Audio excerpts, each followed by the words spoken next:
The black limousine glided silently down the narrow street of an Atlanta suburb, completely out of place among the old cars and modest houses. Inside it, Victoria Ashford gripped the steering wheel tightly, her knuckles whitened. Her heart raced as she watched Camila's figure disappear into a small ground-floor apartment in a building worn down by time. Victoria had never done anything like this before. Following someone seemed like something out of a movie, not something a woman in her position would do. But something was wrong. Deeply wrong. Camila had worked for her for 6 years. 6 years of respectful silences, impeccable efficiency, and an almost invisible presence in the 3-story mansion in Buckhead. Victoria trusted her more than anyone else since she lost Thomas, her husband, in that brutal accident 3 years earlier. After his death, Victoria turned into an empty shell, moving through life like a ghost in her own home. But in recent weeks, Victoria had noticed changes in Camila. The belly growing beneath the black uniform. The hands subtly trembling while serving breakfast. The eyes avoiding direct contact. And the strangest part, Camila never mentioned a boyfriend, family, anything. In 6 years, not a single word about her personal life. When Victoria asked about the pregnancy, Camila only smiled shyly and murmured something about everything being fine. But her eyes told a different story. A story of fear, secrecy, and something Victoria could not decipher. That was when she decided to follow Camila after work. She needed to understand.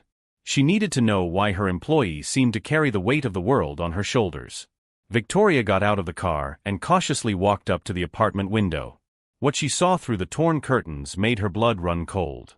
A small child, no more than 5 years old, was playing on the worn floor. A boy with light skin, straight brown hair, and bright green eyes. Eyes identical to Thomas's. If you are enjoying this story, don't forget to subscribe to the channel and like the video. Leave a comment telling us what you thought and which city or country you are watching from. Victoria felt her legs weaken. Those green eyes. The same rare jade shade that Thomas had inherited from his Italian grandmother. The almond shape. The small golden mark in the left iris. It couldn't be a coincidence. She stepped back from the window, leaning against the rough wall of the building, trying to control her breathing. Her mind spun in frantic circles. Thomas had died 3 years ago. That boy was at least 5. The math didn't add up, yet at the same time it made perfect sense. In the last years before the accident, Thomas had been different. Distant. Coming home late with vague excuses about endless meetings. Victoria had attributed everything to business stress, company pressure, and the painful failures of the fertility treatments that left them emotionally shattered. They wanted a child so badly. They tried for years. Every negative test was a knife to both their hearts. But what if Thomas had given up on her? What if he had sought comfort elsewhere? In someone who was there every day, silent and available? Victoria felt the anger rise in her throat like bile. Camila. The woman she trusted. The only person who stayed by her side after Thomas's death, when all her friends gradually disappeared, tired of her perpetual sadness. Camila was there, preparing tea, tidying the house, respecting her silence. And all that time she was keeping this monstrous secret. Victoria returned to the car, her hands shaking so badly she could barely hold the keys. She drove back home on autopilot, her mind flooded with torturous questions.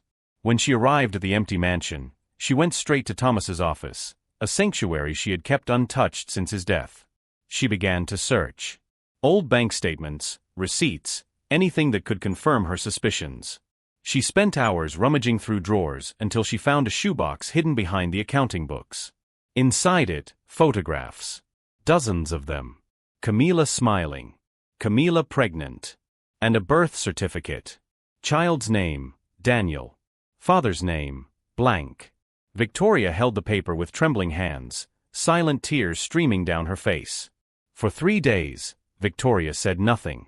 She watched Camila in silence, studying every movement, every gesture, searching for signs of the lie that had lived under her roof for all those years. Camila continued working with the same efficiency as always, but Victoria now noticed what she had previously ignored. The extra care when tidying Thomas's room, the discreet sadness in her eyes when touching his belongings, the way her hand instinctively went to her belly when she thought no one was watching. On the 3rd day, Victoria made a decision. She would not confront Camila in anger. She would not throw her out of the house screaming as her wounded heart begged her to do. Something bigger was happening there, and she needed to understand it completely before acting. She hired a private investigator. A discreet man who delivered a complete report within 48 hours. What Victoria read left her shaken in ways she had not expected. Camila never had a relationship with Thomas. There was never an affair, betrayal, or secret romance. What happened was a single night, 7 years earlier, when Thomas came home completely drunk after receiving the news that the last fertility attempt had failed. Victoria was traveling for work. Thomas was destroyed, desperate, lost in his own pain. Camila helped him upstairs. He collapsed, crying like a child. And then it happened. A mistake. A moment of weakness on both sides. When Thomas woke up the next morning, he remembered nothing. Camila never said a word. She raised Daniel alone, working 3 different jobs until she got the position in the Ashford household 2 years later. She never asked for anything. She never threatened to reveal the secret. She simply worked in silence, watching the father of her child live his life without knowing he had an heir sleeping in a humble apartment on the other side of the city. Victoria closed the report and looked out the library window. Outside, Camila was watering the garden roses, her free hand caressing her belly. Pregnant again. By another man who, according to the investigator, abandoned her after learning about Daniel. For the first time in 3 years, Victoria felt something other than emptiness. She felt compassion. The next morning, Victoria asked Camila to come to the library. The maid entered with hesitant steps, her hands clasped over her belly, her eyes fixed on the floor. She knew.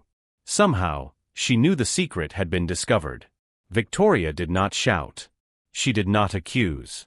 She simply placed the birth certificate and the photographs on the mahogany table between them. Camila collapsed. She fell to her knees on the Persian rug, sobbing in a way that seemed to tear pieces from her soul. Words came out broken between tears, desperate apologies, rushed explanations, pleas for forgiveness. She told everything. The terrible night. The silence she chose to carry.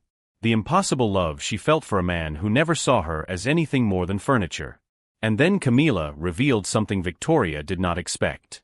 She had returned to work at the mansion not for money, but because she wanted Daniel to know his father, even if only from afar.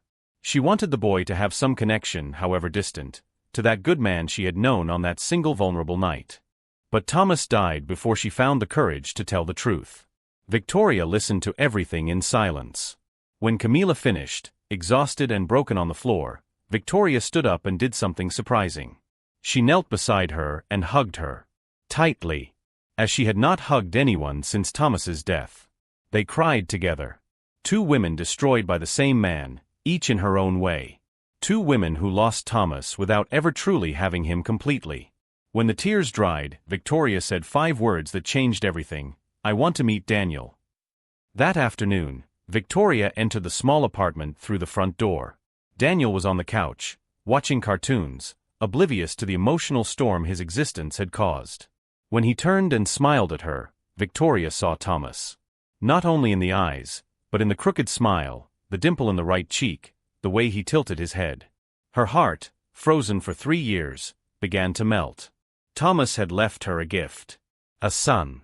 A second chance to fulfill the dream they had pursued for so long.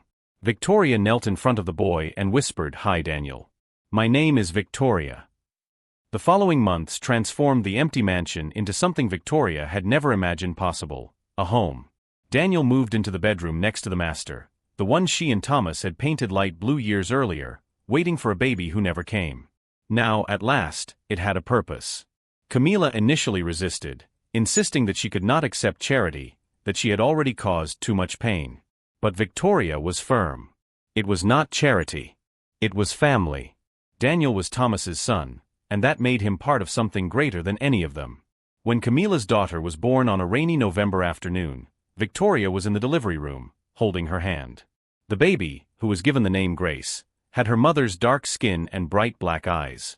There was not a drop of Thomas's blood in her, but Victoria held her in her arms as if she were her own granddaughter. Because she was. Not by biology, but by choice. Daniel began calling her Aunt Victoria. He ran through the mansion's corridors, filled the house with laughter, asked endless questions about the father he never knew.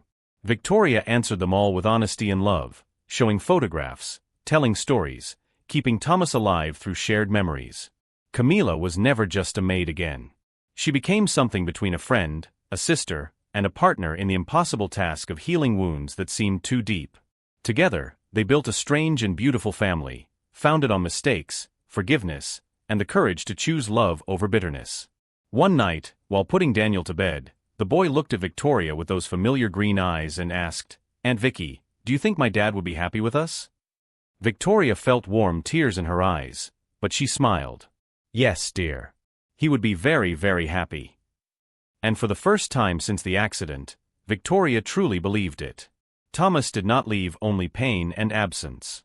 He left a chance at redemption, an opportunity to create the family they had always dreamed of, even if in a completely different way than planned.